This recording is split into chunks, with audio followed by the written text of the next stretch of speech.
গণমাধ্যমের যে সংস্কার দরকার ছিল, গণমাধ্যম আজকে যে অবস্থায় এসে পৌঁছেছে, গণমাধ্যমের উপর মানুষের যে আস্থা নাই, সেই কারণগুলোর অনেকগুলি এই কমিশনের রিপোর্টে পয়েন্ট আউট করা হয়েছিল। সেই জায়গাটা যদি কারেকশন করা হইতো, তাহলে হয়তো আমাদের উপরে মানুষ যে সাংবাদিকদেরকে যে সাংঘাতিক বলে, এই অপবাদ থেকে হয়তো আমরা মুক্ত হওয়ার একটা সুযোগ ছিল, সেটি করা হয়নি। আমাদের ইউনিটির পক্ষে সবচেয়ে বড় বাধা হচ্ছে আমাদের নিজেদের মধ্যে পলিটিক্যাল অ্যাফিলিয়েশন।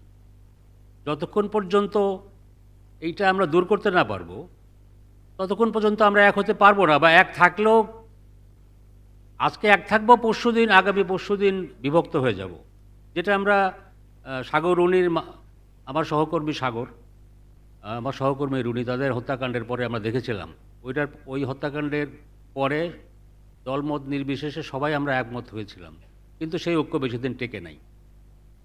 জনগণ চায় সাংবাদিকরা নিরপেক্ষ থাকুক, সরকার মুখে বলে সাংবাদিকরা নিরপেক্ষ থাকুক।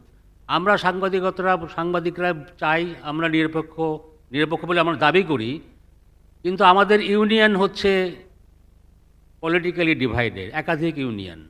আমাদের সংগঠনগুলির নেতাদের এক একজনের এক একটা রাজনৈতিক অ্যাফিলিয়েশন, তারা এক একটা রাজনৈতিক আদর্শ শুধু মনের মধ্যে থাকতে পারে, সবারই রাজনৈতিক আদর্শ থাকতে পারে, কিন্তু আমরা প্রকাশ্যেই সেটা প্রচার করি।